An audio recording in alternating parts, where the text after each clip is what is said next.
CM Telangana Revanth Reddy ने कहा है कि रियासती हुकूमत जल्द ही इलेक्ट्रॉनिक मोटर व्हीकल के लिए नई पॉलिसी मदून करने की मंसूबाबंदी कर रही है। चीफ मिनिस्टर रेवंत रेड्डी ने रियासत में असिस्टेंट मोटर व्हीकल इंस्पेक्टर के ओहदे पर किए जाने वाले तकर्रुरात के तकर्रुरनामे हवाले करने की तकरीब से खिताब करते हुए कहा कि रियासती हुकूमत की जानिब से अंदरून 10 माह 50,000 से ज्यादा नौजवानों को मुलाजिमतों की फराहमी के जरिए कांग्रेस ने रिकॉर्ड कायम किया है। रेवंत रेड्डी ने कहा कि रियासती हुकूमत की जानिब से बेरोजगारी के खात्मे के लिए मुमकिना इक़दाम किए जा रहे हैं। चीफ मिनिस्टर ने कहा कि रियासती हुकूमत मंशियात पर काबू पाने के इक़दाम कर रही है।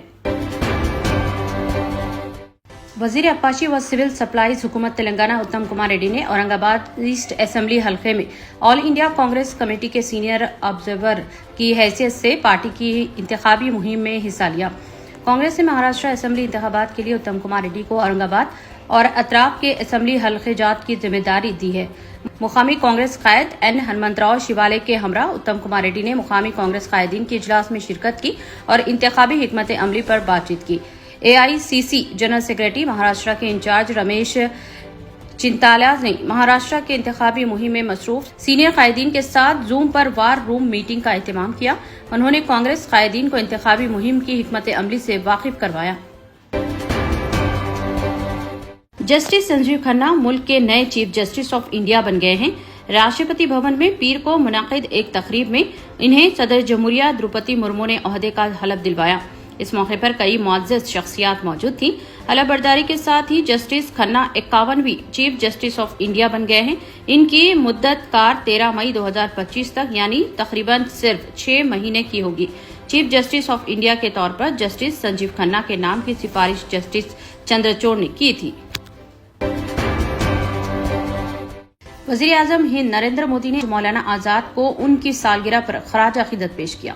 मोदी ने उन्हें इल्म की रोशनी करार दिया और इन्हें भारत की तहरीक आजादी में उनके किरदार के लिए उनकी तारीफ की।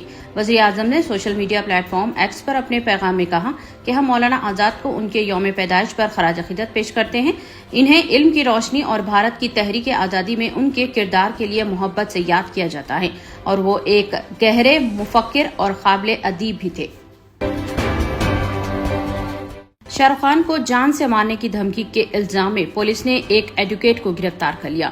मुंबई पुलिस तफ्तीश के बाद एडवोकेट के मकान वाक़े रायपुर पहुंची और उसे हिरासत में लेकर मुंबई मुंतकिल किया गया।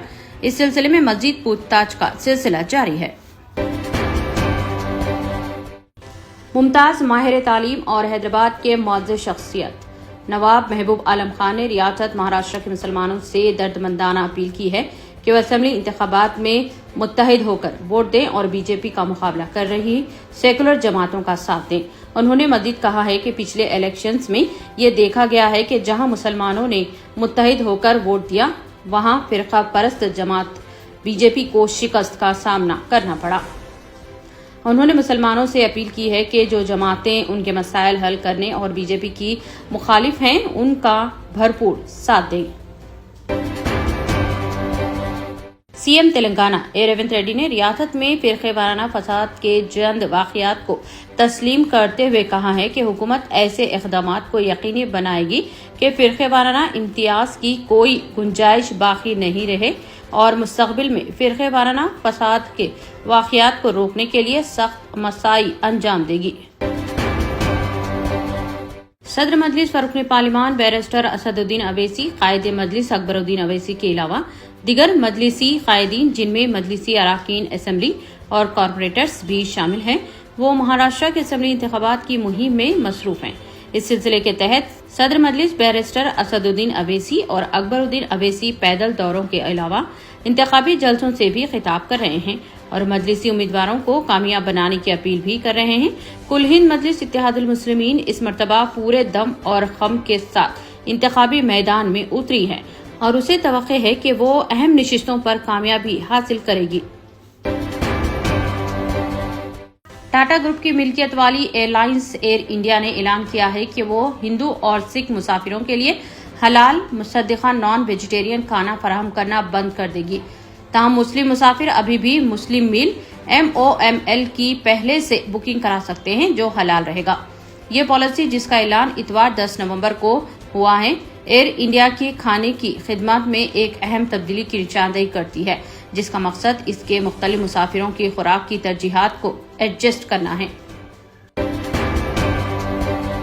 صدر کل ہند مجلس اتحاد المسلمین و رکن پارلیمان بیرسٹر اسد الدین اویسی نے بی جے پی پر الزام عائد کیا ہے کہ وہ ہندو اور مسلم کو لڑا کر اپنی روٹیاں سینکنے کی کوشش کر رہی ہے۔ مجلس کے خلاف دھرم بدھ شروع کرنے اور ووٹ جہاد جیسے بیانات کا سخت نوٹ لینے بیرسٹر اویسی نے الیکشن کمیشن سے اپیل بھی کی ہے۔ انہوں نے مزید کہا کہ کام کے نام پر دکھانے کے لیے بی جے پی کے پاس کچھ نہیں ہے، یہی وجہ ہے کہ عوام کو ایسے بیانات سے بھڑکایا جا رہا ہے۔ پاسپورٹ حاصل کرنے کے لیے آسانیاں پیدا کی جا رہی ہیں اور نومولود بچوں کو پاسپورٹ جلد فراہم کرنے کی غرض سے اور درخواست دینے کے لیے بھی مختلف سہولتیں دی جا رہی ہیں۔ ریجنل پاسپورٹ آفیسر جے اسنیہجا نے میڈیا کانفرنس میں اس سلسلے میں تفصیل بتائی۔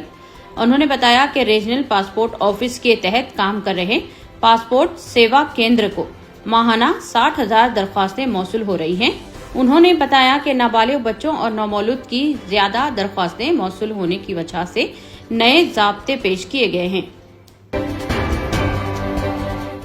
Working president B R S party K T Rama Rao نے منگل کو دہلی میں ایک پریس کانفرنس سے خطاب کرتے ہوئے تلنگانہ کانگریس حکومت پر کھلے عام بدعنوانی اور کرپشن میں ملوث ہونے پر تنقید کی۔ انہوں نے ایک مثال کے طور پر امرت 2.0 کے تحت ٹینڈرز کا حوالہ دیا، جہاں چیف منسٹر ریونت ریڈی کی خاندان سے منسلک کمپنیوں کو کام دیا گیا تھا۔ انہوں نے کہا کہ وزیر اعظم مودی کانگریس کی طرف سے تلنگانہ کو اے ٹی ایم کے طور پر استعمال کرنے اور تلنگانہ میں راہل ریونت ٹیکس لگانے کے بارے میں بات کرتے ہیں۔ اگر ان کے الزامات سچے ہیں تو امرت ٹینڈرز گھوٹالے پر خاموشی کیوں ہے؟ ہم نے مرکز کو کوئی کارروائی کرنے کے لیے تمام ضروری ثبوت دے دیے ہیں۔ یہ بی جے پی کی اخلاص کا امتحان ہے۔ حیدرآباد پرانے شہر کے علاقے بلاگوڑا ہاشم آباد میں شوہر نے بیوی کا بے دردی سے قتل کر دیا۔ پولیس کے مطابق بلاگوڑا ہاشم آباد کے 25 سالہ فیاض قریشی نے 23 سالہ قمر بیگم پر خنجر سے حملہ کر کے قتل کر دیا اور اس کے بعد پیٹرول چھڑک کر نعش کو آگ لگا دی۔ ان کی شادی چند سال پہلے ہوئی تھی، جبکہ شوہر کو اپنی بیوی قمر بیگم پر شک ہونے لگا اور وہ اکثر جھگڑا کرتا رہتا تھا۔ پیر کی رات ان دونوں کے درمیان اس مسئلے پر جھگڑا ہوا اور یہ واردات پیش آئی۔ پولیس نے اس معاملے میں شوہر کے خلاف کیس درج کر لیا۔ ڈاکٹر صابریز آئی ہاسپٹل واقع اعتبار چوک حیدرآباد پرانے شہر میں آنکھوں کے امراض کے لیے بہترین hospital. Doctor Asad Sabri consultant cornea cataract and refractive surgeon کی نگرانی میں چلایا جانے والا doctor Sabri's eye hospital state of the art infrastructure اور سہولتیں، عصری مشینوں سے لیس، کم سے کم فیس میں مریضوں کا اطمینان بخش علاج، آنکھوں کے کامیاب آپریشن کے لیے موزوں نام doctor Sabri's eye hospital. Out patient کے لیے بھی دواخانہ وزٹ کیا جا سکتا ہے۔ ڈاکٹر صابریز آئی ہاسپٹل اعتبار چوک حیدرآباد۔